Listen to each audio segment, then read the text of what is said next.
жабық мекемелердің, түзеу мекемелердің бір осал жері деструктивтік, радикалдық көзқарасты жұқтырып алу өте оңай.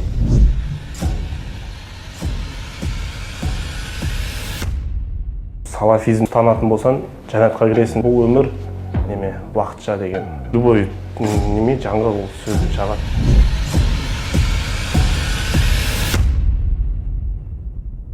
Діндегі сыртқы форма, ол просто символика. Намаз оқып жүріп, ешкімнің жаны жеңіз арам болатын болса, ол намаз символика ретінде ғана қалады.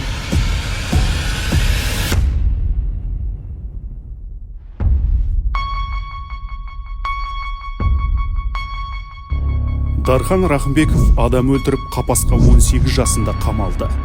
Биыл ордабұзар 30-ын абақтыда қарсы алды. Өзінен жиренеді, себебі саналы ғұмыры түрменің торланған тар камерасында өтуде.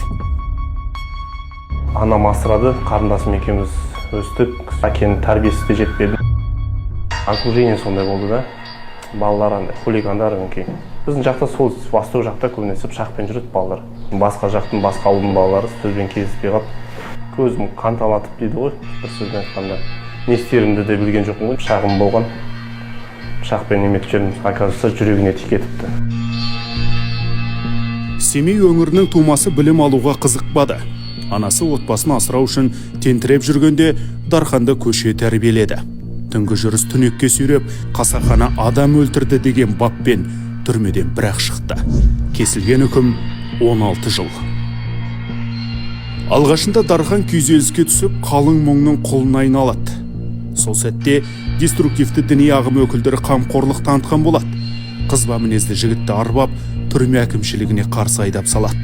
Нәтижесінде ол мерзіміне мерзім қосып алады. Депрессияға түсіп, біраз ойландым, Аллахтан кешірім сұрадым.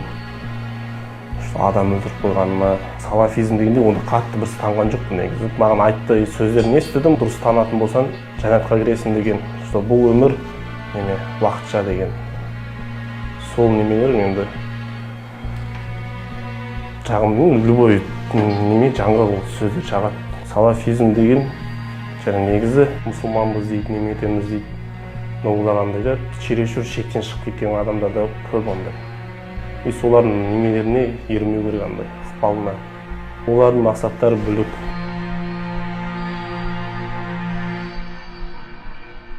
Әңгіменің ықпалына кетіп, сөйтіп ақын өзіне сұрақ қосып алдым. Бұл жерде агрессия бар. Сол агрессиясын дін арқылы ақтап алғысы келеді. Біз адамдардың көбіне сыртына қарап алданамыз. Бір-екі хадис жаттап біреудің дінін түгендейміз, сенікі дұрыс емес, мынау дұрыс емес. Шын өзінде сенікі дұрыс екенін сен қайдан білесің? Ең үлкен проблема бұл мұсылман әлемі фатализмнен құтылу керек.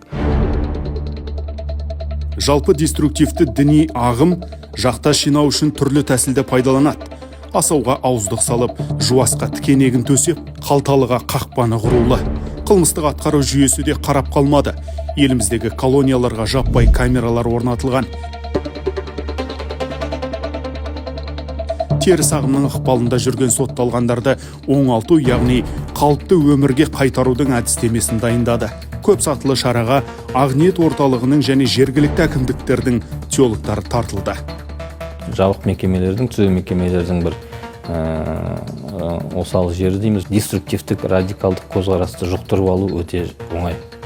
Жаңа адам өз-өзін қорғанамын деп, дінге берілген адамдардың арасына қосылып кетіп, әрине оны профилактикалық жұмысты жүргіземіз, мекемеде де ол тоқтап тұрған жоқ. Ондай адамдарды анықтап, әрине профилактикалық жұмысты жүргізіп жатыр.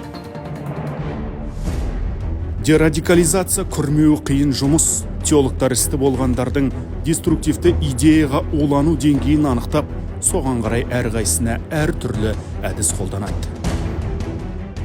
Түзеу мекемесінде отырған 100% сотталған жыл сайын жаңағы осындай іс-шаралармен қамтылады.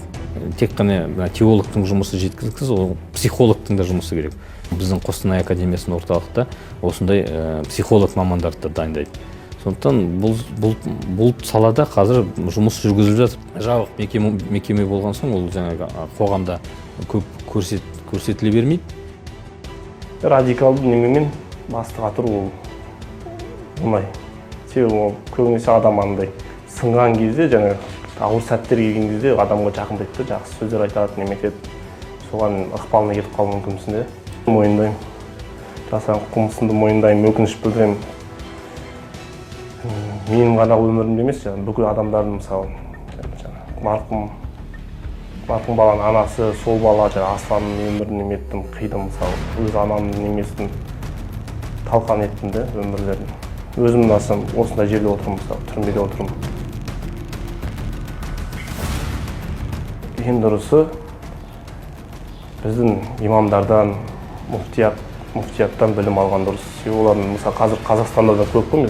Бақыт деген осы жерде емес қой, бақыт деген семьяның қоршаған ортада ғой.